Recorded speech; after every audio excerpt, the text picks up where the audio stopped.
Alors, on va débuter la conférence pour cet après-midi ensemble. Merci d'être venu. Merci à nouveau aux organisateurs de cette 4e rencontre ufologique de Montsoreau. Hier après-midi, pour ceux d'entre vous qui étaient présents, on a fait un petit tour d'horizon de certaines tendances clés à mes yeux concernant l'ufologie mondiale, ou en tout cas ce qui se passe à l'échelle de la planète, puisque on est quand même en droit de si le phénomène est global et concerne toute la planète, on est donc en droit d'envisager qu'il se passe des trucs ailleurs qu'aux États-Unis. Et c'est effectivement le cas quand on commence à regarder un petit peu ailleurs. Alors là, aujourd'hui, on essaie d'intervenir sur les questions liées à la France. Je vais donc, loin de moi une certaine arrogance de vous présenter l'ufologie française dans son entier. Par contre, ça va être des points de repère que je vais vous partager sur le sujet. Je m'appuie largement sur deux travaux d'historiens ou d'archivistes parmi nous. Donc Gilles Durand-Dussault, qui a notamment commis quelques conférences qu'on peut trouver en ligne sur l'histoire de l'ufologie française, notamment dans les années 70, et qui sont assez croustillantes en termes de détails. Et on a aussi ce que j'appelle la trilogie Canuti, de Thibaut Canuti, l'historien, qui a fait plusieurs bouquins très détaillés aussi, très complets, et qui permettent comme ça d'avoir des dates précises, des noms précis. Donc là, moi, par rapport à cela, c'est plutôt des points de repère qui permettent en fait de détailler quelque chose que je vais vous partager, dont on pourra parler ensemble sur la fin, c'est que la France occupe une place très particulière à l'échelle mondiale par rapport à l'ufologie, et elle a même occupé la place d'être un leader, d'être vraiment à l'avant-garde de l'ufologie, pas tant seulement au niveau des idées, mais vraiment concrètement par rapport à un travail de terrain qui pouvait être fait et par rapport à une quantité d'informations qui pouvaient être partagées, y compris au plus haut niveau de l'État. Et donc vraiment la France n'a pas simplement été elle n'était pas simplement pionnière ou dans des situations d'avant-garde. C'est pas en France qu'on a eu Roswell, il n'y a pas eu de choses comme ça. Mais en revanche, il y a une façon d'approcher le sujet de l'ufologie qui a été quelque part vraiment la plus progressiste par rapport à la façon d'informer le public. Et donc c'est un peu ce que j'ai cherché à vous transmettre et à vous rappeler pour ceux d'entre vous qui ne maîtrisent pas ces nuances-là, parce qu'il y a beaucoup d'informations, hein, ça fait partie de la question UFO, c'est assez surprenant, mais c'est extrêmement touffu, il y a une quantité d'informations assez délirante, et donc c'est vraiment ces éléments-là que je vais vous partager. Il y a juste une dizaine de PowerPoint, hein, pas plus, histoire qu'on aille à l'essentiel. Alors, donc, le temps des sous-coupistes, hein, ça c'est une référence directe, c'est un clin d'œil à un des premiers bouquins, au deuxième livre de Thibaut Canuti, qui retrace un peu ce qui se passe à cette époque. Donc, quelques dates. Les dates les plus importantes, on va dire, c'est 1951, c'est la création de la commission Ouranos, qui est un peu ce qui est considéré comme la première association créée en France par un avocat qui s'appelait Marc Thirouin, qui est décédé à Valence en 1972. Mais en fait, historiquement parlant, la première association, elle date de 1949. On est donc 2 ans après Roswell. Ça s'appelle le CRS pour Centre de Recherche Scientifique, et c'est à Grenoble qu'elle se monte, et c'est un dénommé Jacques Bacard. En fait, par rapport à ces différentes dates et par rapport à ces différentes structures et associations, qui sont donc vraiment sur 10-15 ans, la première génération, les grands anciens, les sous-coupistes, on va avoir des associations qui se créent, et en fait, il y a une nouvelle association qui va se créer 3-4 ans après, qui va être faite par des anciens de celle de l'association d'avant. On est vraiment comme ça sur des transferts de personnes, et donc soit l'association va être plus grande, plus grosse, soit l'association elle va être plus nationale, plus large. Voilà. Donc soit elle est plus grosse au niveau de son ambition et de sa volonté, soit il y a cette idée d'être un peu plus grande en termes de territoire, en termes de superficie qu'on va occuper sur le terrain. Donc on a cette assoce locale, hein, qui est sur Grenoble. Donc à partir de 1951 par exemple, eh bien les personnes se connaissent entre elles. Donc en fait, ceux de Grenoble deviennent une section locale de la section Ouranos à l'échelle de la France. Et puis ensuite, j'ai glissé quelques bouquins qui sont sortis à ces époques-là, et qui sont des bouquins qui donc évidemment, il y a très peu de télé à l'époque, il y a de la presse quotidienne, il y a très peu de radio. Donc, ce qui fait qu'en fait, ça passe d'abord par la lecture de livres. Donc, c'est soit des rencontres humaines, soit de la lecture de livres. Et donc, ce qui fait que les bouquins, rapidement, même si ça va pas être des best-sellers à des centaines de milliers d'exemplaires vendus, tout de suite, c'est des bouquins qui deviennent les points de référence que tout le monde va se procurer et qu'on va lire. nous, dans cette liste, des ouvrages qui sont présentés sous la forme de guillemets. Donc en 51, on a un bouquin américain qui est traduit de Daniel Keough sur les soucoupes volantes existent. Il y a quelques archives ou exemplaires qui sont ici. La même année, on a la création de l'association Ouranos, qui a donc été longtemps considérée, à juste titre, de toute façon, comme la première plus importante association. Et puis ensuite, en 54, on a d'abord le livre de Jimmy Guilleux qui est le premier livre de Jimmy Guilleux avec les soucoupes volantes viennent d'un autre monde. Et on a ensuite, quelques mois après, le premier bouquin d'Aimé Michel. Ce qu'il faut se dire, c'est qu'en fait, à partir de 51, c'est aussi le moment où Jimmy Guilleux rencontre Marc Thirouin et Jimmy Guilleux devient le responsable du réseau enquête de Ouranos. Il faut avoir bien en tête que cette liste-là, c'est des personnes qui travaillent ensemble et qui sont en contact les unes avec les autres et chacun, à un moment donné, soit vole de ses propres ailes, soit fabrique des rapports, fabrique des livres qui rassemblent la connaissance qu'ils ont pu avoir en fonction de leurs sources d'information. On a, suite à la vague de 54 sur laquelle je reviendrai juste après, on a une nouvelle génération d'associations qui apparaissent, donc notamment avec l'AMI, l'Association mondiale interplanétaire, Alfred Naon, un Suisse, franco-suisse, mondialiste, pardon, interplanétaire. Et puis ensuite, en 58, on a Lumière dans la nuit, le média qui apparaît, et c'est en gros à partir de 62, 63 que ça devient vraiment un média dédié aux questions UFO. Avant, on est plutôt sur les modes de vie alternatifs, hygiène, santé, des choses de cet ordre-là. Et puis là, à partir des années 60, on bascule sur un autre état d'esprit au niveau des associations, notamment avec le GEPA, avec René Hardy qui est un scientifique, René-Francine Foiré qui prennent la suite. Et donc avec le GEPA, il y a une volonté de faire un travail scientifique et voire même de faire le trait d'union entre les services publics et le public sur le sujet. Et puis en 68, on a le GEOS avec Gérard Lebas. Donc voilà. Donc ce qu'il faut avoir en tête, c'est que ça, c'est un petit peu des marqueurs, même si le plus important, c'est 51. Et l'année 51, elle est aussi importante pour une autre raison que je vous partagerai un petit peu plus tard. Oui, je t'en prie, Gilles, vas-y. Le général Lionel Max Chassin, donc un général d'armée de l'air, qui a été donc le président du GEPA jusqu'à son décès. En fait, il est décédé en 72. Et que le GEOS, en fait, Gérard Lebas, c'est un fait, mais en fait, l'association a été créée en Suisse, donc par Jacques Perrin, et qui a un petit peu périclité. Et en fait, Gérard Lebas a conservé le GEOS France. Voilà. Alors, la vague de 54.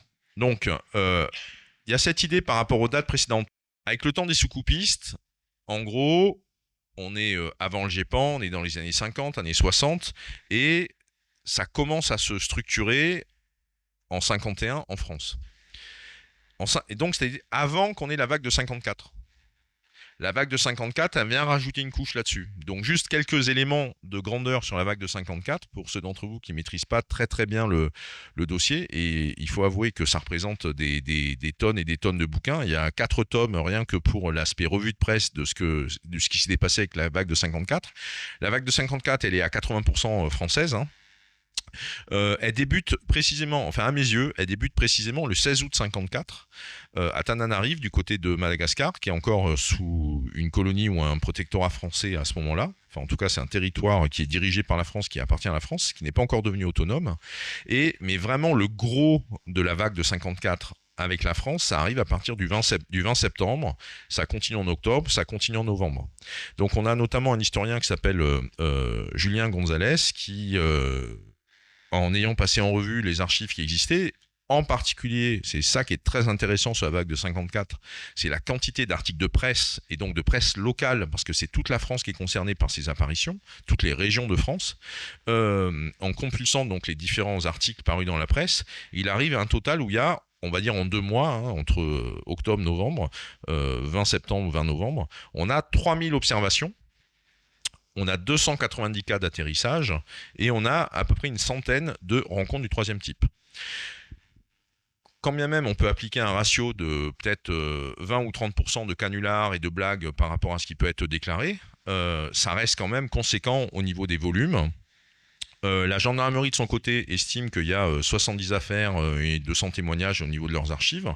On a dans la presse nationale, notamment la presse du dimanche, on va avoir comme ça une rubrique qui va apparaître qui s'appelle le courrier des soucoupes, qui se fait la synthèse et l'écho de ce qui se passe à travers toute la France via les différentes presses locales, hein, comme une revue de presse, quoi. Donc on est sur un truc très très c'est massif en termes d'observation, c'est populaire et ça concerne les campagnes, puisqu'à l'époque, on n'est pas comme en France, on a les 2/3 de ce qui se passe. Donc, premièrement, on va dire que le choc psychologique au niveau de la population, c'est d'abord un choc qui se déroule dans les campagnes. Donc, on est sur la vague de 54, c'est un phénomène populaire, un phénomène de province. C'est ça qui est très intéressant aussi par rapport à l'histoire des mentalités, par rapport à comment ça peut se passer. Et en revanche, parce qu'il se passe quelque chose et que cette chose, elle est quand même suffisamment présente, nombreuse, diverse, le centre, les villes, Paris ne peuvent pas l'écarter, ne peuvent pas le nier, et ça fabrique soit des réactions, donc on voit dans la presse nationale, on va créer une rubrique dédiée qui va s'appeler, il n'y a pas eu que ça, mais c'est parce que c'est un petit détail anecdotique, mais qui a fait sens, qui s'appelle le courrier des soucoupes. De l'autre côté, on va avoir l'Académie de médecine, par exemple, en novembre 54, qui, elle, va utiliser l'expression d'hystérie collective ou d'hystérie sous-coupique pour décrire ce qui a pu se passer dans les campagnes. Ce qui est très intéressant, ça c'est ultra important.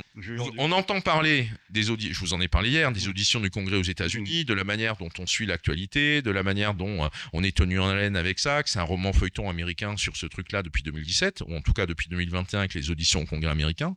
Mais au niveau de l'histoire mondiale de l'ufologie, les premières questions parlementaires qui ont été produites par des députés et des politiques sur la question OVNI, c'est en France et c'est en 54, avec des questions parlementaires, en l'occurrence c'est des questions écrites, les réponses sont rapportées en janvier 55, mais le premier pays, les premières questions parlementaires, les premiers députés qui interpellent le pouvoir central sur le sujet, ça se passe en France et c'est lié à la vague de 54. Donc vous voyez bien comment, d'une certaine manière, la France incarne quelque chose que d'autres feront plus tard, que ce soit au Japon, aux États-Unis, au Mexique, en Grande-Bretagne ou ailleurs. L'autre point, et c'est la notion de CEMOC. Qui parmi vous a déjà entendu parler du CEMOC? Donc, ce qui est très intéressant, c'est que donc, la CEMOC, ça veut dire quoi? Section d'études mystérieux objets célestes. C'est donc un bureau des ovnis qui va être créé par Mendès France, le Premier ministre de l'époque, suite aux questions des députés, suite à ce qui se passe au niveau de la France entière, suite aussi à l'accord de l'état-major de l'armée de l'air, qui, dans une note comme ça, fin 54, dit bon d'accord, il faut créer un truc, créons je ne vais pas dire un bureau, mais en tout cas créons un bureau, une unité qui va être dédiée à ça, et c'est publié dans le journal officiel de janvier 55. Et c'est ça qui est, dans les cas des vérifications qui ont été menées sur ce dossier, en fait, c'est depuis 1951, on revient à la fameuse année 51 sur laquelle j'insistais l'année d'avant, c'est à partir de 51 qu'au sein de l'armée de l'air, il y a eu un bureau dédié au recueil et à la surveillance des données liées aux ovnis. Ministère de l'air. Ok. Mais la CEMOC, qui est vraiment beaucoup plus quelque chose de type GEPAN ou de type Blue Book, c'est en 54, janvier 55 au journal officiel et fin 54, suite à la décision de Mendès France Premier ministre, suite à la vague de 54, que ça se met en place. Voilà. Et ça va être dissous en 66. Et pour l'instant, on est plusieurs sur le coup. Les archives restent inaccessibles. On ne sait pas si elles sont toujours classées confidentielles défense. Moi, je postule qu'elles existent encore. Enfin, en tout cas, je présume qu'elles existent encore. En tout cas, moi, c'est ce que je pose comme hypothèse. En revanche, on peut tout à fait envisager qu'elles ont toutes été détruites et qu'il n'y en a plus du tout qui existent. Mais voilà, moi, je ne peux pas écarter l'option qu'on a peut-être une version qui prend la poussière quelque part. Mais ces archives-là du CEMOC n'ont pas été transmises au GEPAN lors de la création du GEPAN en 77. On y reviendra un petit peu après. Vas-y, je t'en prie, à toi la parole. Je dirais que ce qui est intéressant de remarquer, c'est que tu disais... les archives que consultait Julien Gonzalez et d'autres pour travailler. À ce jour, on pense qu'il y a à peu près entre 50 et 60% des journaux français qui n'ont jamais été exploités.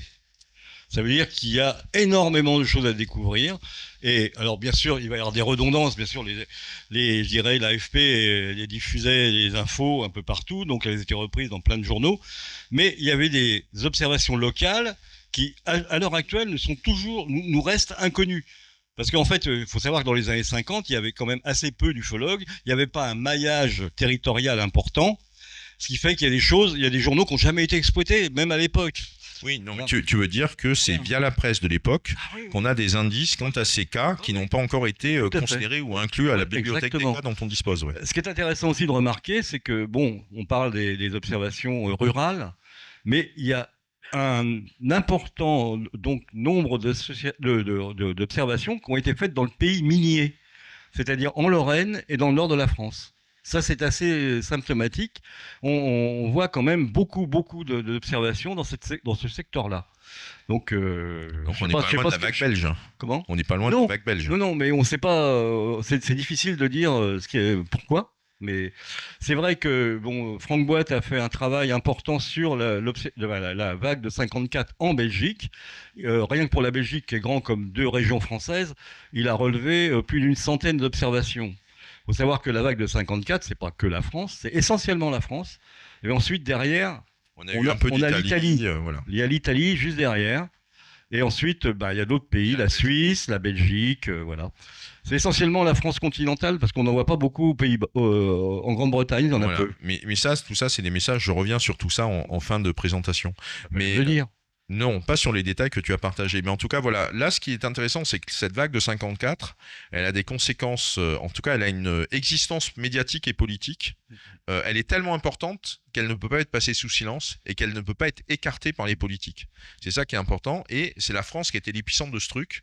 Et ça n'empêchait pas les assos d'exister avant. Mais du coup, ça a impacté les assos. Et c'est pour ça que ça crée les assos des générations suivantes qui sont sur une démarche de vouloir être encore un peu plus scientifique, etc. etc. C'est vrai que les vraies premières enquêtes, c'est Ouranos sur les observations importantes de 54, que ce soit Quarouble, Chabeuil, on dit Chabeuil, c'est la Drôme, ouais, c'est ça. Oui, c'est ça. Voilà, rencontre du 3e type, etc. Donc c'est vraiment Ouranos qui a lancé, je dirais, l'enquête ufologique. Voilà. Alors maintenant, on va passer aux années 70. Du GEPA au GEPAN. Donc là, on a fait les années 50, années 70. On a à la fois aux États-Unis les conclusions d'un rapport qui est le rapport Condon. Pour ceux d'entre vous qui connaissent pas forcément, et ça aura 2 conséquences. C'est un rapport qui reprend les données existantes, c'est-à-dire notamment les données du rapport Blue Book. Et c'est un rapport qui, dans sa conclusion officielle et publique, va dire inutile qu'on s'intéresse aux ovnis, ça n'a pas trop d'intérêt ou de plus-value d'un point de vue scientifique. Pas d'intérêt à ce qu'on y aille. Et donc, ce qui fait que ça fabrique une clôture officielle, en tout cas, ça y est, on tire le rideau, on éteint la lumière et on ferme la porte de la salle des ovnis aux États-Unis. C'est la version officielle, politique, institutionnelle, qui se déroule. Et en fait, à ce moment-là, c'est là où il y a le divorce aux États-Unis avec Hynek, qui lui est passé complètement dans le camp il y a un phénomène qu'on ne peut pas nier, et qui du coup va rentrer dans une rébellion universitaire par rapport à ce dossier-là, alors qu'il était plutôt du côté institutionnel et du côté du gouvernement précédemment, enfin même si il avait régulièrement de l'amertume avec ce qu'il a été les couleuvres qu'il était obligé d'avaler, mais donc là il va créer sa propre structure, mais c'est surtout donc cette année-là en 69 qu'il y a la rencontre entre Claude Power et Hynek. Et Hynek va suggérer à Claude Power de faire mousser la question OVNI parce qu'on a vraiment des données qui sont là. Et il y a même, quand on va commencer à faire des traitements statistiques sur ces données, on a de la donnée au sens moderne du terme qui est disponible. Et donc, on a des démonstrations statistiques, on a des choses qui peuvent apparaître en termes de schémas, de tendances, de schémas d'ensemble, etc., etc. Et donc, 69, c'est l'année où Claude Power commence à se mettre sur le sujet. Et on est dans ce contexte des associations que j'ai pu vous partager jusqu'auparavant. Donc, ce qui fait que les gens continuent à se parler en coulisses et à échanger des données ensemble. En 73, le 30 novembre, on a le cas de l'OVNI de Turin. Alors, qui a entendu parler un peu de ce dossier-là, juste rapidement ? Bon alors, l'OVNI de Turin, c'est un cas très très marquant puisque il est observé par l'aéroport de Turin, il est observé par des avions, enfin en tout cas un avion qui était en approche, et puis on a aussi une base militaire italienne à proximité qui voit passer l'objet, et cet objet continue à à se déplacer et il va traverser les Alpes et arriver du côté de la France. Et on a une dépêche AFP notamment qui est faite sur cette observation, sur l'alerte un peu militaire qui va avec.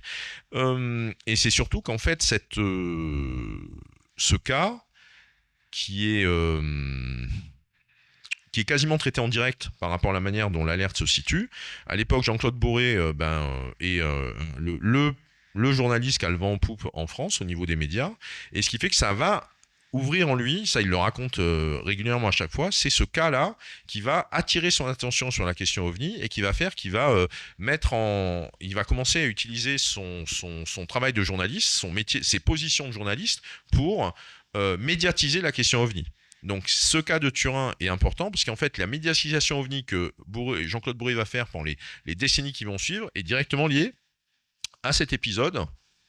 Et donc 3 mois après, on a un autre phénomène important franco-français.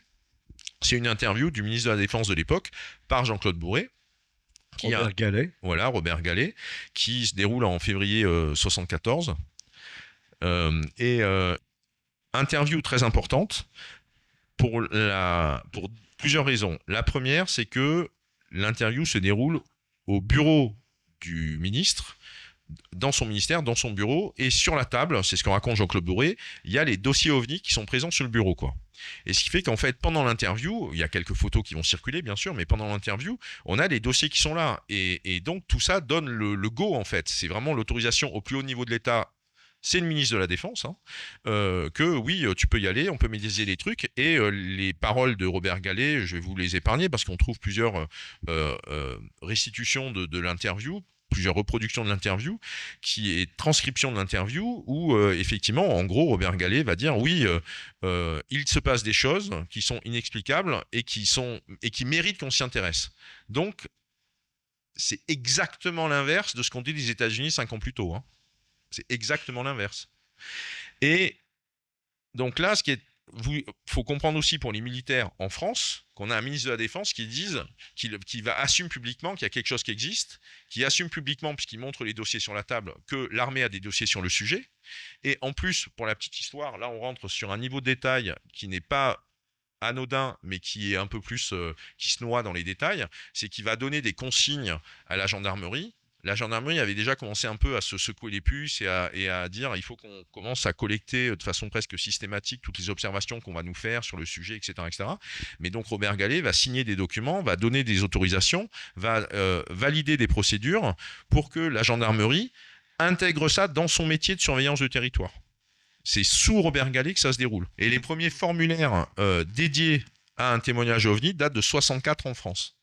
Donc c'est pour ça que la gendarmerie a des dossiers, a des archives, quand bien même on est sur de l'histoire qui se fait en marchant, on est sur une formalisation des connaissances qui se fait en marchant. Ce qui est important, c'est de voir comment on regarde ce qu'on a fait et on se dit qu'on peut faire mieux et ça passe à des étapes suivantes, d'accord, au niveau de cette histoire qui se crée sous nos yeux.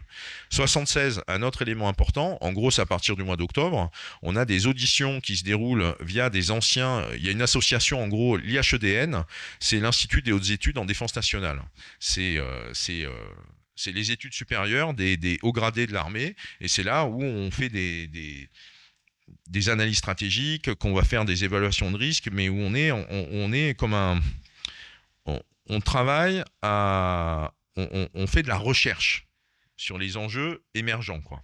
C'est pas simplement qu'on fait des plans pour gérer des risques ou des analyses, non, on fait de la recherche pour estimer, jauger et se positionner par rapport à ça, prévoir ou anticiper quel type de ressources on aurait besoin. Voilà, on est vraiment sur de l'anticipation et sur de la recherche. Et donc c'est au sein de l'IHEDN et au sein de l'association des anciens de l'IHEDN qu'il y a un premier rapport.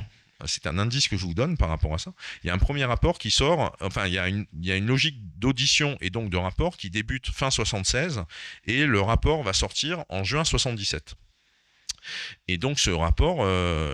Là aussi, ce qui est intéressant sur ce rapport de l'IHEDN, c'est qu'il est signé du directeur de l'IHEDN.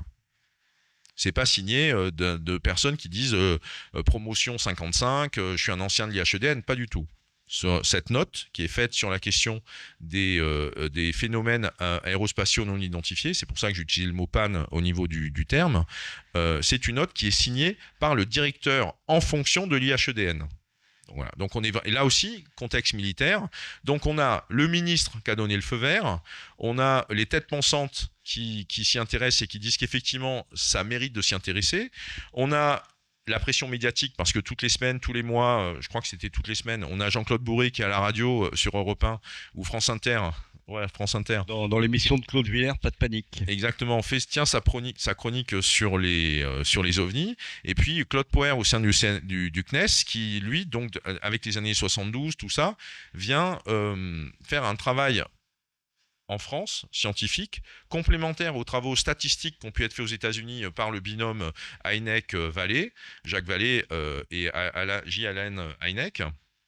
Donc, il fait un boulot de statistique qu'il présente à sa hiérarchie. Puisqu'en gros, Claude Poher, au sein du CNES, c'est lui qui était un peu responsable du département recherche et développement du CNES. Et donc, il fait régulièrement comme ça, tous les 2 ans, enfin, il lance une étude statistique, il présente les résultats intermédiaires et présente les résultats définitifs. Et c'est ces 4 faisceaux-là, 4 tendances-là, qui vont faire qu'on a le GEPAN qui se crée en mai 77. Donc avant que le rapport de l'UHEDN devienne public.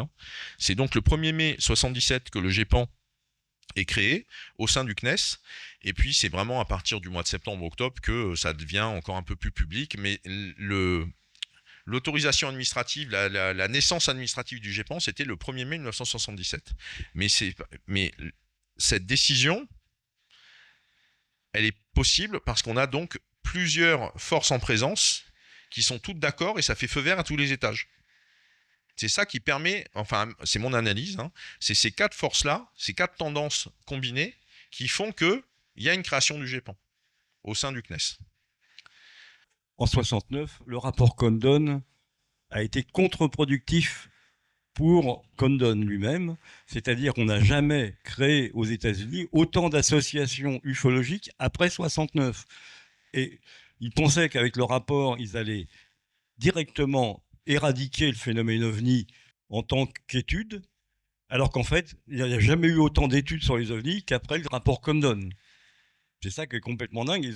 Ça a été complètement à l'inverse de ce qu'ils pensaient pouvoir faire avec ce rapport. Alors oui, parce que ce rapport qui était donc présenté comme un peu un rapport définitif avec comme une synthèse ou une conclusion ou une évaluation à froid universitaire des données rassemblées pendant 20 ans. On a des gens de l'équipe du rapport Condon qui ont dénoncé publiquement la manière dont les résultats étaient écrits à l'avance et que c'était pas de la vraie science, c'était de la science politique qui était biaisée, donc c'était pas possible. Donc ça a créé beaucoup de buzz et beaucoup de controverses, et ce qui fait que le rapport Condon, qui va être qui va être une sorte comme ça de rapport officiel, enfin qui est un rapport officiel, simultanément ne s'est jamais dépêtré de la controverse et de son illégitimité, de la suspicion d'illégitimité qui lui a pendu dessus en permanence. Voilà. Donc ce qui fait que on est sur un truc qui se veut la position officielle, mais du point de vue des ufologues, tout le monde regarde le rapport en disant c'est pas sérieux, les conclusions sont vendues à l'avance, et on a des personnes qui faisaient partie de l'équipe qui s'en sont désolidarisées et qui ont critiqué le résultat. Donc de toute façon, ça a fabriqué une guerre de tranchées aux États-Unis, ce truc. Voilà. Alors, étape suivante, extrêmement importante globalement sur l'histoire de l'ufologie en général, et ça se passe en France, c'est la nouvelle ufologie. Alors là, on commence à rentrer dans les époques qui sont contemporaines de mon voisin. Donc on a 3 bouquins qui s'enchaînent. Je les ai cités parce que même si leur importance est relative, chacun est important à sa manière. Donc en fait, en 77, année de la sortie de Star Wars, année de la sortie de Rencontre du troisième type au cinéma. Donc vous voyez bien un peu le succès populaire et le nombre de personnes qui vont aller voir ces films-là. On a donc un premier bouquin qui sort. C'est des bouquins que vous pouvez compulser ici, feuilleter, voilà. Et si les ovnis n'existaient pas, qui est donc en fait un peu un coming out d'un ufologue qui se dit en fait si on n'arrive pas à en voir et si on n'arrive pas à avoir de preuves définitives, peut-être que c'est parce qu'ils n'existent pas. Et donc le bouquin est structuré de cette manière-là comme une démonstration, ou en tout cas comme une analyse de tous les facteurs qui qui viennent corroborer ou qui viennent suggérer qu'en fait ça n'existe pas. Et donc ça n'existe pas parce que en fait c'est quelque chose qui serait peut-être quelque chose de l'ordre du culturel, du psychologique, c'est-à-dire que les personnes vont être influencées par des lectures, vont être influencées par des films, et ce qui fait qu'en fait quand il y a un phénomène qu'ils vont voir, en fait, ils ont une influence inconsciente liée à leur lecture précédente. C'est ça, cette thèse qu'on va appeler la thèse psychosociologique, et qui va être cette école française qui va se fabriquer un chapeau qu'on va appeler la nouvelle ufologie. Donc, à mon sens, c'est un peu abusif, mais sauf qu'au niveau historique, le terme nouvelle ufologie correspond donc à l'émergence et au succès de l'hypothèse psychosociologique pour expliquer les observations d'ovnis, pour expliquer qu'est-ce que ce seraient les ovnis, c'est-à-dire en gros c'est une création humaine dans notre façon de privilégier certaines hypothèses pour chercher à expliquer un phénomène qui nous échappe, que ce soit un phénomène naturel, un phénomène des innovations technologiques. C'est nous qui projetons quelque chose par rapport à des références culturelles qu'on a en tête. Ça avait un effet salutaire dans le sens où les ufologues qui ont bien compris l'importance justement de la psychosociologie de faire de meilleures enquêtes. C'est d'avoir du meilleur matériel à utiliser par la suite. Bah, en tout cas, ça permet effectivement de pouvoir, ce qu'on va, en gros, en langage scientifique, ça permet d'écarter des faux positifs. C'est-à-dire le fait qu'on pense que c'est des ovnis, mais en fait, c'est pas des ovnis. Voilà. Donc toujours est-il qu'en gros, c'est en France que ça se constitue, et c'est vraiment propre à la culture française. Et ce qui fait que cette approche psychosociologique, certains la reprennent dans d'autres pays, mais c'est en France qu'elle va apparaître. Un autre élément, un autre livre qui est considéré comme un des piliers, des piliers de naissance de l'approche de cette approche psychosociologique, c'est le bouquin assez sulfureux de Bertrand Meust de 1978, Science-fiction, une soucoupe volante. Donc un bouquin super particulier, mais qui fait un gros pavé dans la mare à l'époque. Gros succès aussi au niveau des ventes, puisque sa thèse se résume à son titre, c'est que Bertrand Meust, qui est un fin connaisseur de la littérature française, Bertrand Meust, c'est un sociologue, philosophe, et donc qui se retrouve à faire sa carrière, non pas en milieu universitaire, mais comme professeur de philosophie dans l'éducation nationale, mais qui a une formation de sociologue et qui est très érudit, qui a commis avec les années 90 notamment, début 2000 aussi, de nombreux ouvrages sur des biographies de personnages du 19e ou du 20e siècle, qui sont des figures romantiques, pourrait-on dire, de la parapsychologie par exemple. Et donc il a fait des bios très poussés sur plusieurs figures comme ça du 19e siècle. Et donc dans cette connaissance fine qui était la sienne de la littérature, il connaît bien les textes de Jules Verne. Et comme il connaît bien les textes de Jules Verne, à un moment, il découvre qu'il y a eu des vagues d'apparitions, des vagues d'observations au-dessus des États-Unis dans les années 1897, 1900, 1902, à peu près. Et il se trouve que ce qu'on appelle des airships, je vous dis juste le terme comme ça dans vos têtes, et en fait, ça ressemble, si on a envie de le voir ainsi, ça ressemble comme deux gouttes d'eau à ce que peuvent décrire des auteurs de science-fiction comme Jules Verne et H.G. Wells dans les années qui précèdent. C'est-à-dire qu'en gros, on va avoir des ouvrages de science-fiction avec des véhicules volants plutôt métalliques à vapeur qui font du bruit, qui font de la lumière, qui se cachent dans les nuages, qui sont décrits dans des bouquins de science-fiction, d'une science-fiction comme ça de la belle époque, qui sont publiés dans les années 1860-1870. Et on a des milliers de personnes dans des villes dans les années 1897, 1899, 1900, tant sur la côte est que sur la côte ouest, qui se retrouvent à dire qu'ils ont vu des lumières dans les nuages et avec des bruits, etc., etc. Et c'est des milliers de personnes et ça fait la une de l'actualité et de la presse quotidienne aux États-Unis dans ces périodes-là. On a des vagues et des observations de masse. Et donc, Meus se dit, c'est quand même délire. Ce qui se décrit en 1900, ça ressemble à des trucs qui ont été, en termes d'apparence, ça ressemble à des trucs qui ont été racontés dans des écrits de science-fiction qui ont été écrits 30 ans plus tôt. Et c'est ça qui va développer au fil de ce bouquin, en disant par exemple que les observations d'OVNI des années 50, dans la manière qu'on a de décrire ce qu'on voit, ça ressemble à ce qu'on a pu écrire 20 ans plus tôt dans de la science-fiction, etc., etc. Alors, il n'est pas du tout dans une approche psychosociologique, je le précise, Bertrand n'est pas du tout un sceptique ou dans une approche psychosociologique sceptique. Lui, il est plutôt sur une vision, une perception où le phénomène existe Sauf que les manières de prendre forme qu'il va adopter, il va puiser ça dans un niveau qui est celui de l'inconscient collectif ou qui est celui de la noosphère, qui est celui comme ça d'un endroit où il y a du matériel psychique en suspension. Donc lui, il est plutôt sur, c'est la proposition qu'il fait, ce qu'il appelle la matière mythico-psychique. C'est donc une espèce comme ça de strate du réel où le phénomène ovni va chercher des éléments de référence pour se donner forme à lui-même, pour se présenter à nous. On n'est pas sur une approche purement psychologique où c'est lié à nos croyances ou c'est lié à des influences culturelles. C'est pas parce qu'on a vu X-Files que on va du coup estimer que les ovnis existent, puisque ça c'est l'approche psychosociologique classique, on pourrait dire. L'approche de Meust, elle est beaucoup plus fine et beaucoup plus ouverte que cela, et il fait notamment, il me l'explique dans l'interview que j'ai pu faire avec lui et où il me raconte, où il fait la synthèse un peu de ses travaux dans le printemps des ovnis. Lui, il fait beaucoup plus explicitement, pas exactement dans ce bouquin-là, ça a été plutôt par la suite, la connexion avec le paranormal, et notamment avec des phénomènes comme les poltergeists. Hein, les poltergeists, on sait que les esprits frappeurs dans les maisons, il faut qu'il y ait un ado, et il faut qu'il y ait des personnes en souffrance psychique, et là on a des phénomènes matériels qui se déroulent, hein, des assiettes qui volent, des trucs qui claquent, des trucs qui se brisent. Mais à ses yeux, c'est aussi une autre illustration de cette matière mythico-psychique qui va s'exercer et qui va prendre forme dans le réel d'une certaine manière. Et lui, il est beaucoup plus donc dans cette école de pensée à faire le lien entre la question ovni et le paranormal. C'est aussi une des approches, enfin en tout cas, il participe de ceux qui posent cette direction-là. Est-ce que tu as rajouté un truc là-dessus, mon cher ? Oui. Pas tellement sur Bertrand, mais sur la vague de 1897, parce qu'en fait, très rapidement, elle traverse l'Atlantique pour se poser en Grande-Bretagne.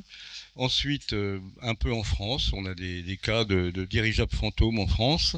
Ensuite, jusque dans les pays donc dits de l'Est ensuite, hein, c'est-à-dire en Roumanie entre autres, en Hongrie aussi, il y a des cas. Et dans les années 30, ça continue. Il y a donc tous les cas scandinaves, ce qu'on appelait, là on ne parlait plus de airship, on parlait d'avions fantômes. De fusées fantômes. Non, ça c'est 46, oui. C'est après. Mais là 34, 33, 34, 35, c'était des avions fantômes en Scandinavie. Et donc, dernier ouvrage de cette époque-là que j'ai glissé ici parce que c'est un ouvrage qui a fait du bruit, c'est un ouvrage qui est écrit par Jimmy Guilleux, etc., qui était donc un des premier Français à avoir sorti un livre qui a été un succès en librairie et qui a été le responsable des recherches au sein de Ouranos dans les années 50. C'est l'histoire de Sergi Pontoise, qui est donc un cas d'enlèvement d'un type qui s'appelle Franck Fontaine, qui disparaît pendant plusieurs jours. Et cette histoire va tenir en haleine pendant presque un an. Enfin, il disparaît pendant quelques jours, mais suite à cela, il dit qu'il a été enlevé, qu'il a reçu des messages, etc., etc. Et ça crée beaucoup d'intérêt médiatique, ça fait beaucoup de bruit à l'époque dans les années 80-81 et donc on a cet ouvrage de Jimmy Guilleux qui se veut comme une enquête sur le sujet, sachant que il est extrêmement probable que, enfin en tout cas c'est sûr que c'est du fake, c'est un canular, quand bien même il est possible que Franck Fontaine en lui-même ait pu vivre des trucs. Mais on est sur un phénomène qui de toute façon a été monté en épingle, pas par Jimmy Guilleux qui y a cru, hein, mais par la bande, Franck Fontaine et ses deux amis. Jean-Pierre Prévost essentiellement. Voilà, qui donc se livraient à leurs témoignages de façon assez généreuse. Il y a des archives très intéressantes qu'on peut trouver sur le site de l'INA, c'est-à-dire sur YouTube, où on voit les jeunes, et c'est des gars des banlieues, ils sont en blouson noir et ils racontent comment ça s'est passé. Donc c'est assez intéressant, mais ce qui est important sur cette histoire de Sergi Pontoise, c'est que en fait c'est un cas qui va générer beaucoup d'attentes parce que ça s'accompagne d'une date d'apparition, d'atterrissage des gens en France qui ont vendu leur maison, qui ont vendu leurs biens, et il y a eu comme ça des cercles d'une soixantaine, de 80, de 100 personnes dans les zones où l'atterrissage devait avoir lieu, dans les dates où ça devait avoir lieu. Ça n'a pas été une vraie secte en tant que telle, mais en revanche, les personnes qui y ont cru ont tout vendu autour d'elles, et elles sont allées faire des cercles où elles attendaient l'atterrissage des soucoupes, et ça n'a rien donné. Et donc ça a fabriqué un contre-coup sur les questions UFO, le fait que ça s'effondre comme un soufflet, et ça a venu en soutenir cette approche qui était un peu plus qu'émergente, mais qui se développait, qui était celle de l'approche psychosociologique, où la question des ovnis n'est qu'en fait qu'une question de croyance des personnes ou qu'une question de contagion des personnes et donc d'esprit faible. Hein, on est ça suppose ça aussi là-dessous. Ouais, je t'en prie. Ouais, Toi qui as été contemporain du dossier, si je puis dire. J'étais même le 15 août 83 à Cergy-Pontoise. En fait, il y a eu 2 rendez-vous, le 15 août 80, le 15 août 83. J'étais au 15 août 83. T'avais pas vendu ta mobilette? Moi non, mais on rencontrait des gens qui avaient tout vendu, qui étaient venus de l'étranger, en voiture, en disant on a vendu notre maison, on a vendu tout, on a offert tout ça à notre famille, parce qu'on sait qu'ils vont venir ce soir et qu'on va partir avec eux. Bien sûr, les pauvres, ils ont dû rentrer en Belgique ensuite, hein, je vous le dis franchement. Il y avait, comme tu dis, des centaines. C'était en 83, il y avait à peu près entre 3 et 5 000 personnes. Il y avait tous les médias du monde qui étaient là. Hein. Nous, on a été interviewés par TF1 avec Corinne Lalo, bien connue par la suite à cause de Tchernobyl. Et c'est sûr que, bon, dans une enquête future, suivante, en 1985, on a rencontré un gendarme qui était de la brigade de Cergy-Pontoise en 79, parce que le cas a eu lieu en 79. Et lui, il nous a dit, bah oui, on sait parfaitement où était caché Franck Fontaine. Il était dans sa famille, à Saint-Ouen-l'Aumône, à quelques kilomètres de Cergy. Ce qui est intéressant, c'est que ça n'est pas une secte. Si. Jean-Pierre Prévost a créé une secte qui s'appelait Spirale en Bretagne, à Élian, dans le Finistère, je crois. Et ensuite, il a aussi édité une revue qui s'appelait Le Grand Contact. Et donc, c'était une vraie secte. Il en reste un petit bout qui émerge encore aujourd'hui, qui s'appelle, c'est Patrick Marcilly, qui était membre de la secte, qui a créé une entreprise où il fabrique des maisons, les maisons dômes, des maisons qui tournent avec le soleil, des maisons en bois en forme de dôme, pour ceux qui connaissent. Voilà. Et c'est le point qui subsiste encore, c'est la pointe de l'iceberg de la secte Spirale, en fait. Mais enfin, bon, c'est quelque chose d'honnête, hein. C'est une vraie entreprise honnête.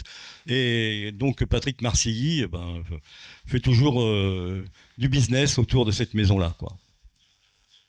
Donc ça, voilà, la nouvelle ufologie, c'est le truc des années 80 que la France apporte. Et derrière cette expression de nouvelle ufologie, c'est pour ça que moi, par exemple, c'est pas une expression que j'ai employée par rapport à ce qui se passe avec les années 2020 en France, parce que c'est trop proche. Moi, je préfère parler d'une ufologie postmoderne ou d'une post-ufologie. Enfin, il y a quelque chose de différent par rapport à ce qui se passe aujourd'hui. Mais les années 80, la France vient incarner en quelque sorte, ou vient en tout cas partager avec le monde, comme ce pays des Lumières que l'on connaît si bien, l'approche psychosociologique avec ces différents cas en toile de fond qui viennent l'étayer ou qui viennent en tout cas raffermir, consolider le matériel intellectuel qui va avec, quoi. Cergy a été quand même, malheureusement, une partie de l'ufologie s'est effondrée avec Cergy-Pontoise. C'est-à-dire qu'il y a des gens qui ont dit c'est une catastrophe. En fait, on s'est moqué de nous et il y a plein de gens qui ont jeté l'éponge. Et sur les à peu près 100 et 120 associations qui existaient dans les années 70, il y en a à peu près la moitié qui a fermé ses portes, quoi. Et c'est directement lié à Cergy-Pontoise. Et donc, vous le comprenez, ça crée un effet de grande dépression sur les années 80. Donc, ça va fragiliser le GEPAN, ça va fragiliser les associations. Donc, ce qui fait que la seconde moitié des années 80, c'est plus l'âge d'or des années d'avant, quoi. Et surtout, c'est plus une période où il y a l'espoir, puisque là, ça s'est quand même pris un sale retour de bâton, quoi. Et là, donc, on glisse avec la fin des années 90 sur le rapport Cometa. Donc, vous voyez, on prend 15 ans tout de suite. Rapport Cometa, quelques éléments pareils d'ordre de grandeur. Publication le 24 février 99. Ce sont des anciens de l'IHEDN qui sont à la manœuvre derrière le rapport Cometa, et c'est lié à des auditions un peu associatives qui ont débuté en 96.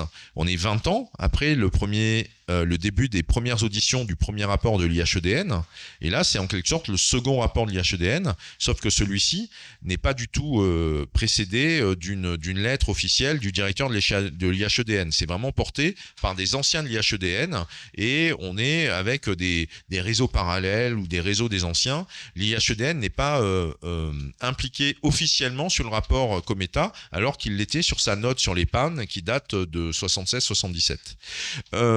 Parmi les conclusions Il est marqué augmenter les moyens du CEPRA, c'est-à-dire ça a été le deuxième nom du GEPAN dans les années 80-90.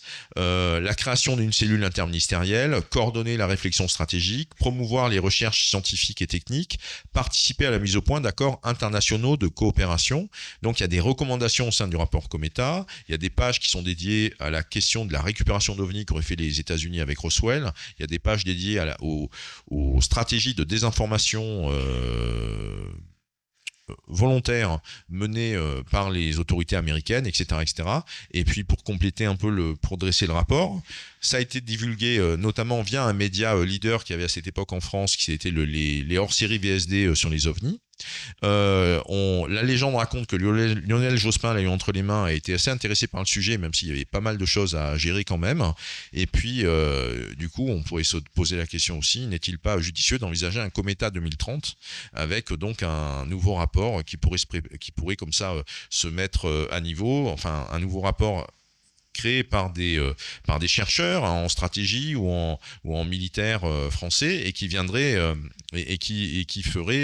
qui viendrait pondre une troisième note stratégique, toujours pareil dans cette mouvance de l'IHEDN, qui viendrait nous proposer une troisième note stratégique, une nouvelle note stratégique, une note horizon 2030 sur la question UFO, ce qui permettrait à la France de reprendre la main aussi sur sa question de rapport officiel ou semi-officiel sur le sujet, plutôt que de laisser la parole aux États-Unis comme c'est le cas depuis plusieurs années. D'accord ? Donc on a vraiment ces perspectives-là qui s'ouvrent à nous.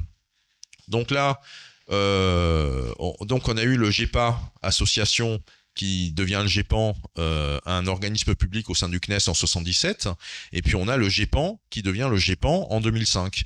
Donc là, juste un récapitulatif rapide, avec les noms des différents responsables.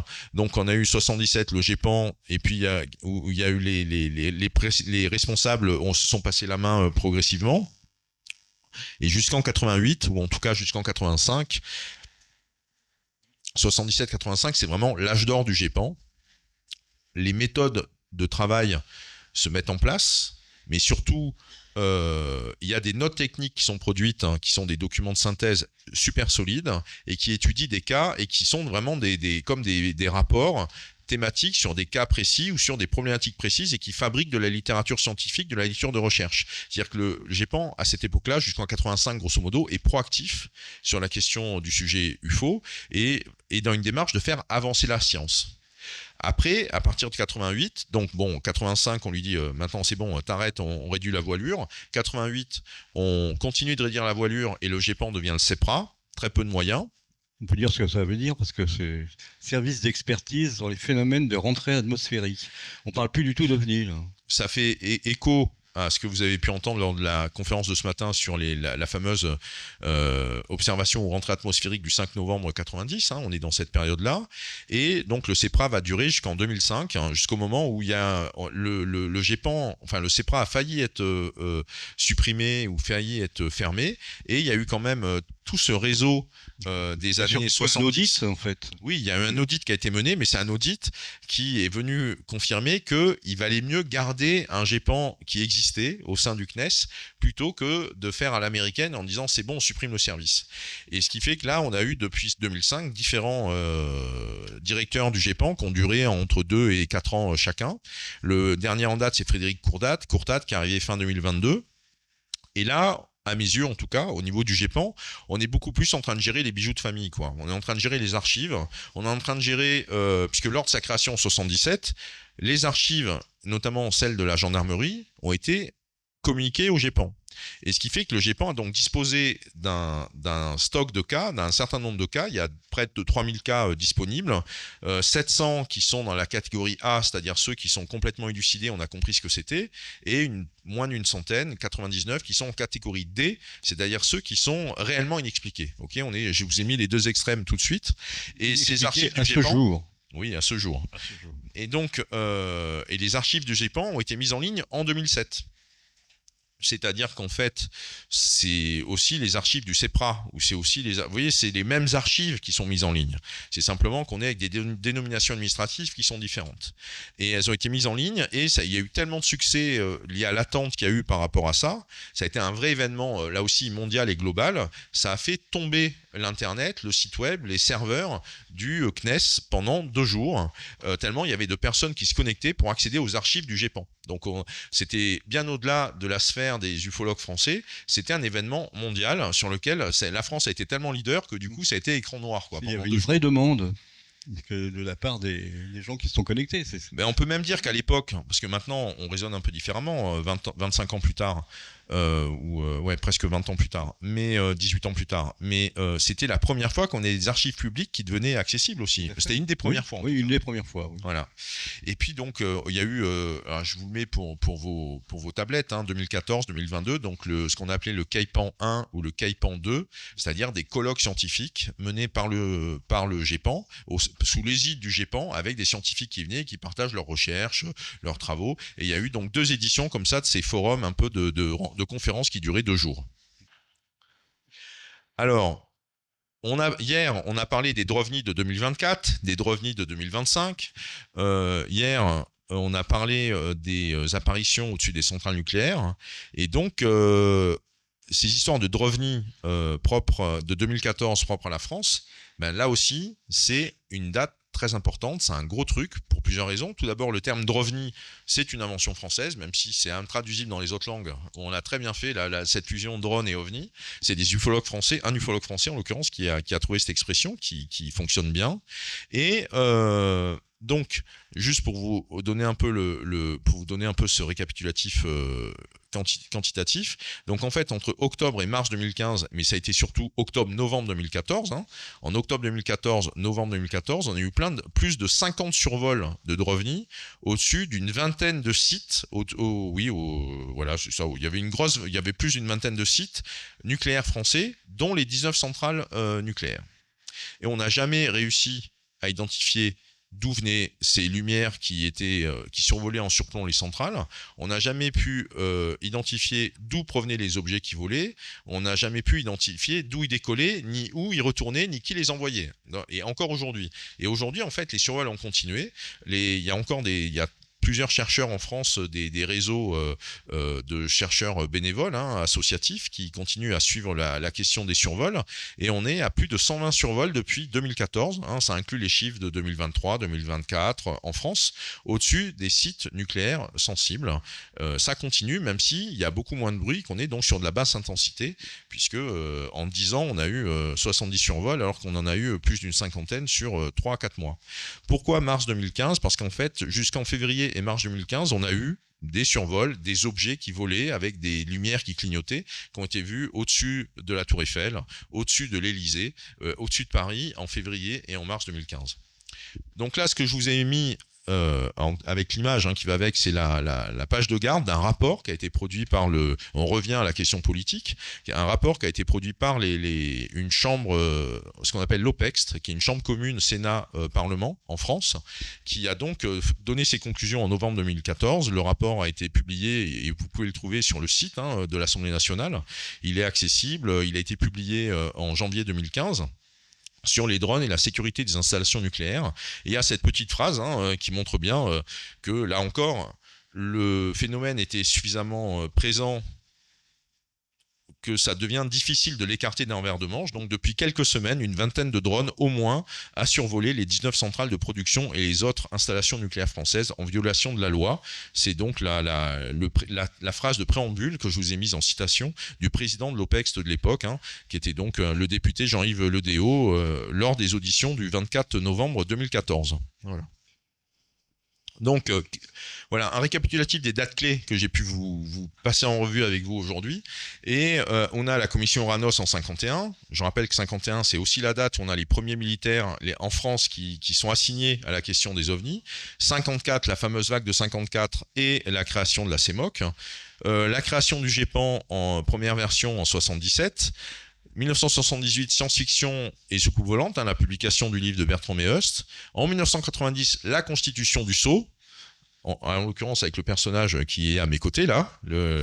Voilà, c'est pas le musée Grévin, voilà. On a la constitution du Sceau.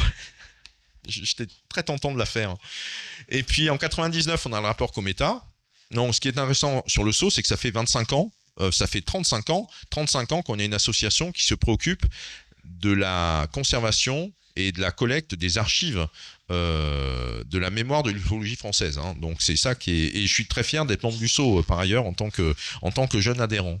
Vas-y, même que le GEPAN, ça prouve quand même l'intérêt que les officiels prêtent au Sceau, c'est-à-dire que le GEPAN avait une collection de revues en langue étrangère qu'il ne pouvait pas conserver. Mais surtout, comme il s'occupe essentiellement de la France métropolitaine et des dom-toms, tout ce qui était en langue étrangère, ils pouvaient pas, ça leur servait à rien.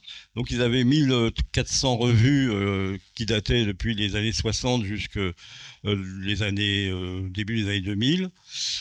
Donc il y a eu un contact avec le Sceau et le GEPAN nous a cédé ces documents à la seule condition qu'on les numérise entièrement, ce qui a été fait. Ça a demandé pas mal de temps, parce qu'on n'a pas que ça à faire non plus, comme dirait l'autre. Et désormais, vous pouvez les consulter aux Archives nationales, donc sur le site de Perfit-sur-Seine, dans le 93. Oui, et la version numérique est consultable et accessible via le site du Sceau également. Aussi, oui. Ça, c'est aussi à ne pas oublier. Donc, on a le rapport Cometa en 99. On a en 2005 le CEPRA qui devient le GEPAN, donc le fameux I qui s'ajoute pour information du public. C'est pour ça qu'à mes yeux, on est plutôt sur la gestion de l'existant et non pas sur le fait de chercher à avancer, à progresser, à être proactif. 2014, la vague des Drovny, le rapport de l'OPEX.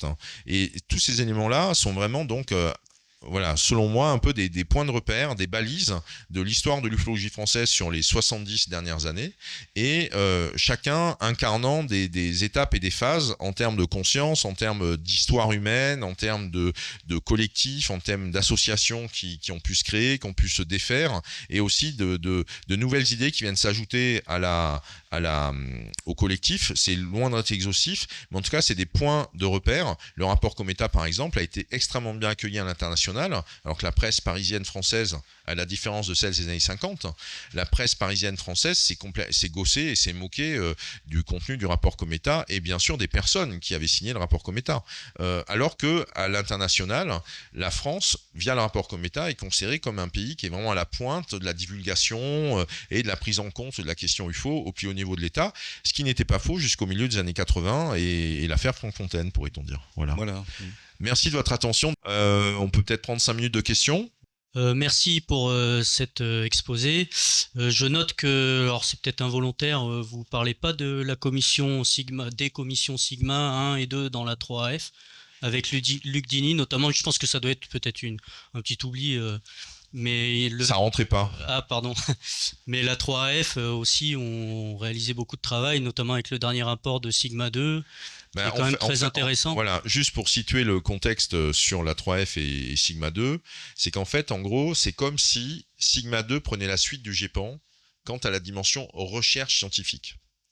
Le GEPAN devient un organisme qui informe le public, voire qui rassure sur le fait qu'on a bien qui rassure sur le fait de dire on a un endroit où vous pouvez avoir une information fiable, une information crédible sur la question OVNI. On a donc ce stock de cas qui date pour l'essentiel des années 70, en tout cas c'est dans les années 70 que les cas sont donnés au sein du GEPAN, et puis le GEPAN aujourd'hui vit sur son stock des cas qu'il a reçus. Donc comme il a peu de moyens, il est d'abord en train de gérer son stock, d'être un gestionnaire de l'existant. Donc, pour pouvoir...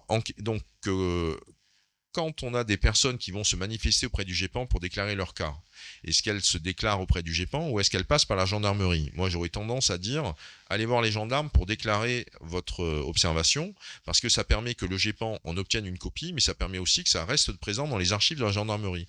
Parce que les feedbacks qu'on a par rapport au GEPAN, c'est qu'ils mettent assez longtemps à rappeler les personnes, parce qu'ils sont submergés de boulot, ils reçoivent peut-être 600, 700 notifications par an. Bien sûr, on a tous les faux positifs qu'il peut y avoir là-dessus, du Starlink, la Lune, Vénus, enfin des différentes choses en termes de phénomènes optiques lumineux, et toujours de bonne foi. Hein. Je raisonne vraiment dans une logique de bonne foi en le disant ainsi.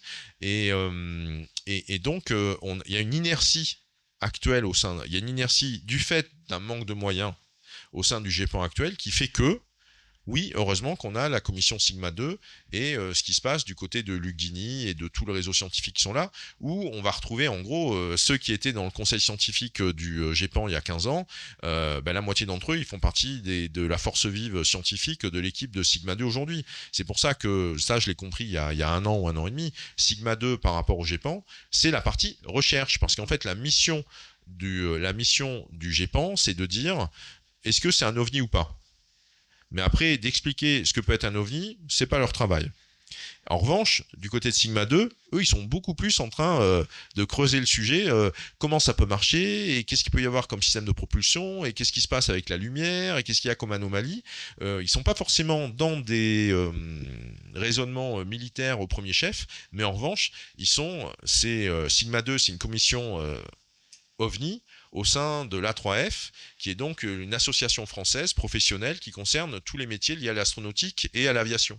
Donc on est vraiment avec des professionnels de l'air, mais des professionnels du point de vue technologique. Et ça colore automatiquement leur type de travail. Et effectivement, ils ont dû faire, dans les 5 dernières années, ils ont fait dans les 4-5 dernières années, ils ont dû faire 3 séminaires en ligne virtuels par Zoom, scientifiques, de partage d'informations, là où du côté du GEPAN, ils ont péniblement fait 2 éditions du CAIPAN sur 10 ans, quoi.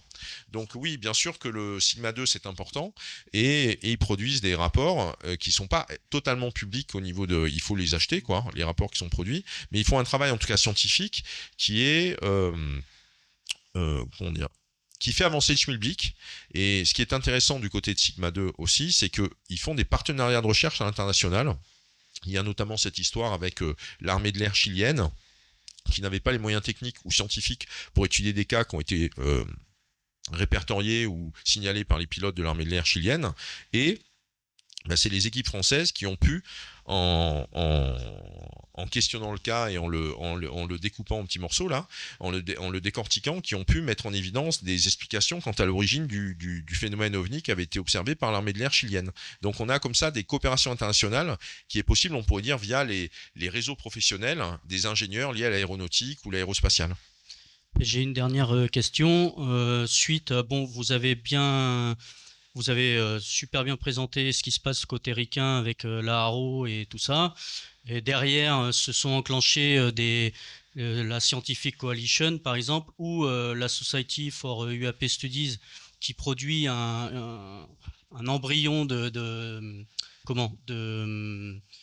à comité de lecture, d'articles à comité de lecture. Ils en ont produit 2, ça s'appelle Limina. Donc, est-ce qu'on ne peut pas considérer, et vous peut-être à travers vos réseaux de connaissances peut-être, on a pris du retard maintenant côté par rapport aux USA, clairement, sur le niveau scientifique, production de documents scientifiques. Est-ce qu'en France, il y a quelque part cette idée-là de développer en France peut-être un truc à comité de lecture ou il y a au-delà de Sigma 2, ouais, quoi. Donc merci de votre question qui est très complète et très intéressante. Je me suis posé là aussi la question de savoir si j'allais en parler ou pas on pourrait dire des dernières nouvelles universitaires sur le sujet OVNI.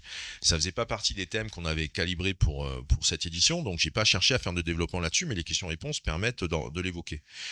On a une tendance j'ai fait un papier là-dessus dans Nexus sur le fait que les OVNI rentraient à la fac actuellement, et on a trois tendances ou trois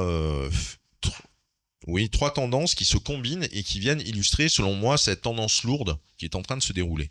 La première, c'est, vous l'avez dit, le fait qu'on ait des papiers qui se veulent scientifiques, ou en tout cas qui se veulent rigoureux dans la façon d'être produits pour analyser les sujets-là. En fait, ça fait 40 ans, 50 ans qu'il y a des papiers rigoureux. Il y a plus de 700 thèses qui ont été produites sur le sujet. Et après, c'est pas la même chose entre une thèse en psychologie, une thèse en histoire des médias, ou une thèse qui va concerner de l'astrophysique, par exemple. Donc voilà, c'est pas les mêmes, on n'est pas dans les mêmes domaines ou dans les mêmes champs. Mais en revanche, de façon individuelle, ça en tout cas c'était la première tendance, on voit que de façon individuelle, on va dire d'initiative individuelle, on a des chercheurs qui ont produit des documents, qui ont produit de la connaissance, qui ont produit des rapports ou des thèses qui font avancer la connaissance globale sur le sujet ou la culture générale globale sur le sujet dans un contexte académique, dans un contexte universitaire. Seconde tendance, c'est celle que j'ai pu relater, c'est qu'en fait aujourd'hui on a dépassé, à mon sens, hein, on a dépassé le stade, et c'est depuis une dizaine d'années on pourrait dire, mais c'est donc d'autant plus depuis 5 ans, et donc c'est encore plus depuis 2 ans, on a dépassé le stade des initiatives individuelles d'universitaires, mais on est avec les institutions universitaires qui commencent à incorporer dans leur structure, dans leurs organisations, dans leurs institutions, des cours, des enseignements, ou même des départements qui sont sur les questions OVNI. Donc c'est pas le même niveau en termes d'intégration, c'est plus des chercheurs qui, au nom de la liberté académique, font un travail ponctuel qui vient rentrer dans la littérature universitaire disponible. On est avec des institutions universitaires, avec des comités de direction qui valident le fait qu'il y a un enseignement qui va être donné tous les ans, en termes par exemple d'éducation populaire sur la question des ovnis, comme ça se déroule dans une fac en Suède depuis janvier 2025. On a l'IFEX en Allemagne, il y a eu une conférence scientifique qui s'est déroulée en mi-septembre dernier, qui est donc plutôt Tollet-Boulon dans sa culture, qui est plutôt un département d'une fac allemande qui est sur des technologies spatiales bénéficiant à des sondes qu'on peut envoyer sur des planètes et ainsi de suite. Mais depuis 3 ans, ça fait partie de leur mission de s'occuper des UAP, donc des ovnis tels qu'on en parle sous l'angle américain et sous l'angle récent. Et leur manière de penser les technologies qu'ils vont développer pour des sondes humaines, c'est aussi des technologies qui peuvent nous servir pour étudier ou suivre ce qui peut se passer avec des phénomènes ovni. D'accord ? Donc ils vont être sur des logiques duales dans la façon de penser les technologies, dans la façon de s'approprier des technologies existantes ou de mener des recherches d'ingénieurs scientifiques ou technologiques sur le truc. Donc là, c'est autre exemple de cette tendance où la question UFO rentre dans l'université en tant qu'institution et plus en tant qu'individus qui font des recherches ponctuelles sur le sujet. C'est Michael Bolander, qui est professeur de droit dans une fac en Grande-Bretagne, qui a aussi fait son colloque en mai dernier, où il y a eu comme ça des juristes qui partageaient, ou des anthropologues, ou des personnes spécialisées en sciences humaines et en sciences sociales qui intervenaient, qui lui donc a officiellement, il est le responsable d'un enseignement qui est en quoi la question extraterrestre a un impact sur la législation internationale et les droits fondamentaux, vraiment en termes de législation et de coopération internationale. Donc vous voyez, les deux extrêmes sont là. Le côté vraiment humain, presque anthropocentré, qui est comment la question extraterrestre ou l'hypothèse d'un contact avec une civilisation extraterrestre, hein, donc on est vraiment sur des niveaux assez avancés en termes de questions, est susceptible de venir percuter et ébranler l'édifice juridique qui s'est construit depuis 1 siècle et demi ou depuis 3 siècles en Occident. Et de l'autre côté, du côté de l'Allemagne, on est plutôt sur comment en fait, un petit peu à la manière du Avilob, pour ceux qui étaient là hier et qu'on peut suivre ce que j'ai pu partager sur le sujet, c'est quelle technologie on peut développer et qui va nous permettre de mieux détecter des ovnis qui passent. Donc là, on est dans de l'ufologie instrumentée plus classique, où on fabrique des appareils électroniques, des sondes, des machins, des trucs, des machins qui étudient des capteurs qui vont suivre les ondes électromagnétiques, etc., pour pouvoir détecter des objets ultra fugaces ou des objets qui vont avoir une signature énergétique particulière, qui est invisible avec des appareils de base, mais qui peut devenir visible avec des appareils de pointe. Voilà. Donc, et ça se déroule actuellement, aujourd'hui, via donc IFEX, c'est la 3e conférence là qui s'organisait en septembre 2025, et Michael Bolander dans sa fac en Grande-Bretagne, de mémoire c'est Durham, sa fac de droit, c'était le second colloque qu'ils organisaient en 3 ans sur le sujet lié aux ovnis. Donc ça bouge dans tous les sens, il n'y a pas que SETI, il n'y a pas tout ça, et Allemagne, Suède, Angleterre, on est dans un giron européen, on n'est pas dans un giron états-unien, d'accord ?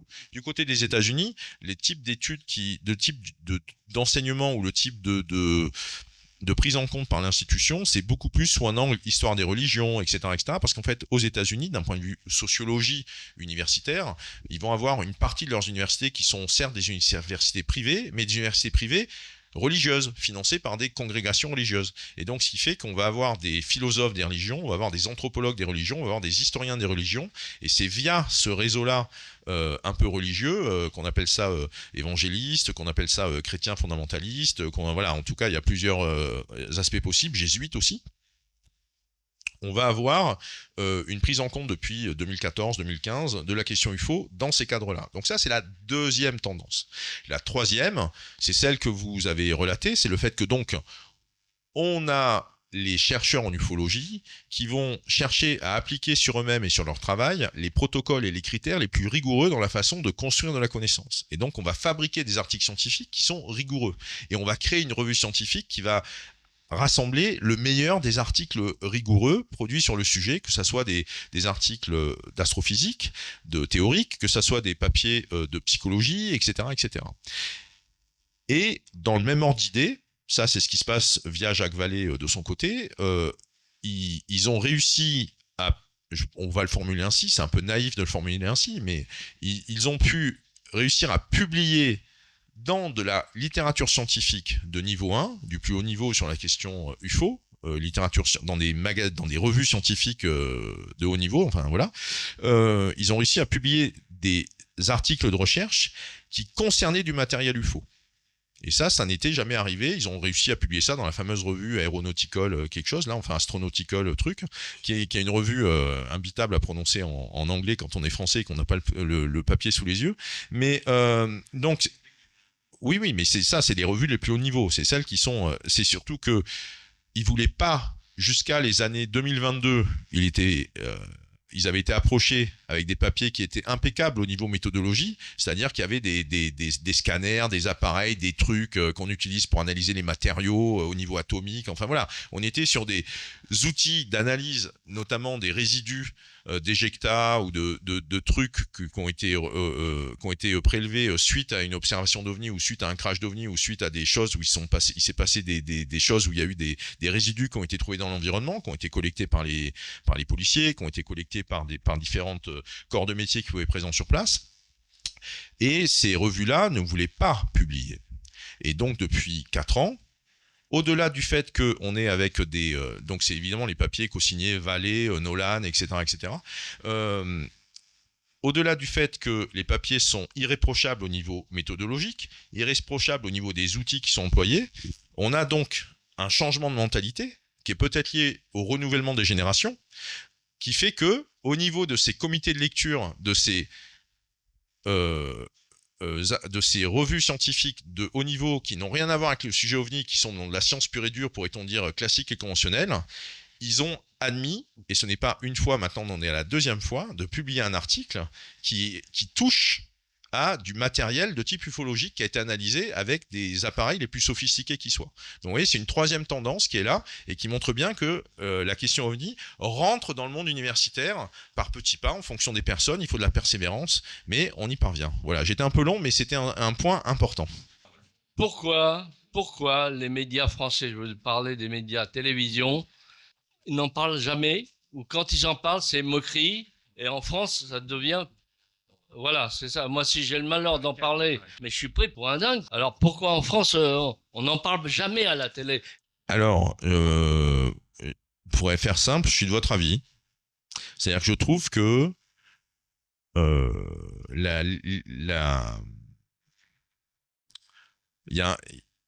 y a 2 aspects dans votre question. Il y a la question du ton médiatique qui est employé pour en parler, et il y a la question de la liberté de la presse pour en parler. Je trouve que les médias sont moins ouverts qu'auparavant pour en parler. Ils sont beaucoup plus dans une manière d'en parler de façon un peu moqueuse. Et simultanément, et ça c'est des travaux, y compris des travaux universitaires qui vont être faits dans les 5 ans, les 10 ans qui viennent, quand on va regarder la revue de presse qui est liée à la divulgation américaine depuis 2017 par rapport à ce qui se passe aux États-Unis, quand on va regarder la quantité d'articles parus dans de la presse généraliste en France sur le sujet, Philosophie Magazine, Télérama, Le Monde Diplomatique, on a Paris Match régulièrement avec David Ramatuel qui tient une chronique de ce qui se déroule et le ton est impeccable. Il n'y a aucune moquerie à l'intérieur. Donc en fait, on n'est plus avec la presse quotidienne qui va en parler. Moi, à mon sens, c'est ça le changement par rapport aux années 50 où les journalistes de terrain, de proximité n'avaient pas honte d'en parler et n'avaient pas peur d'en parler et s'en faisaient l'écho avec une certaine sincérité et j'oserais dire une honnêteté intellectuelle. Aujourd'hui, du point de vue des médias, presse écrite quotidienne et y compris bien sûr l'AFP, c'est verrouillé. Ça donne l'impression que c'est verrouillé et qu'on n'en parle pas. Il faut vraiment qu'il se passe vraiment quelque chose pour que ça en parle. Et par exemple, le congrès EcoEvent avait bénéficié de ce type de dépêche AFP, etc., etc., mais c'est rarissime. On le voit, regardez, en tout cas, on en parlait en tout cas avec Frédéric et les responsables de l'association. Au-delà de votre sentiment, les articles parus dans la presse locale par rapport à l'événement de la rencontre de Montsoro sont géniaux. Il y a une couverture locale importante, c'est pas un article qui se court après, il y a plusieurs articles. J'ai suggéré à l'équipe, et peut-être que vous pourrez vous manifester auprès d'eux, j'ai suggéré à l'équipe de fabriquer une revue de presse PDF de l'ensemble des articles parus dans la presse locale en lien avec l'événement de cette année, à cette 4e édition, et vous serez étonnamment surpris de l'honnêteté et de la place accordée. C'est pas un pauvre petit entrefilé qui fait 8 lignes, on est sur des trucs qui font quasiment les 2/3 de la page avec des photos. Donc, la question, donc la bonne nouvelle, c'est que c'est pas foutu. Et sur un autre plan, ce qui rentre en ligne de compte, et ça, on est obligé de le constater, c'est les renouvellements de génération. Pour moi, ce qui se passe aux États-Unis avec les auditions au Congrès américain, on est avec des élus qui ont 50, 60 ans ou qui ont entre 40 et 60 ans. On est avec des élus qui sont de la génération X-Files. Ils avaient 15 ans, ils avaient 20 ans, ils regardaient X-Files. Et donc, la question des ovnis, pour eux, c'est pensé différemment qu'avec des gens dans les années 50 ou les années 60 qui pensaient le truc différemment. Et ce qui fait qu'on a des personnes qui sont branchées ovnis, qui n'en ont jamais parlé.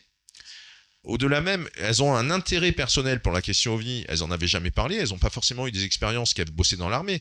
Et qui fait que elles utilisent les leviers du Congrès américain pour obtenir des réponses par rapport à des sujets qui les concernent et elles vont rien lâcher et elles n'ont pas de tabou sur le sujet. Okay, y compris parce qu'en plus, ça permet de pouvoir devenir un prophète de la liberté d'expression et de l'information et de la transparence démocratique. Donc de toute façon, il y a des gains politiques à obtenir des succès sur le sujet OVNI. Mais la question des renouvellements de génération et donc de l'ouverture des consciences, c'est ce qui se passe dans le giron académique aujourd'hui. Les verrous qu'il y avait dans les années 80-90 ne sont plus là parce que les personnes qui faisaient verrou ont été remplacées par des personnes pour qui la question UFO n'est plus autant tabou qu'auparavant. Et ça, c'est ce qui ressort de plusieurs études, notamment une étude dont je me fais l'écho dans le printemps des ovnis, qui est sortie il y a 1 an ou 2, où ça a été un sondage qu'a fait une universitaire américaine qui a peut-être qui a 35 ans, à peu près 38 ans, et qui a lancé un questionnaire. Elle a interrogé plus de 1200 personnes, et elle a eu des réponses, et elle a vu, si on est dans des départements de physique, c'est pas vécu de la même façon, c'est pas... ça n'a pas le même point de vue sur le sujet que si on est dans des départements de psychologie ou si on est dans des départements d'histoire du cinéma, par exemple. Donc il y a vraiment ces effets de renouvellement de génération qui participent et qui concourent à l'ouverture des consciences. Donc rien n'est perdu et on va gagner. Alors voilà, c'est terminé. Merci de votre attention.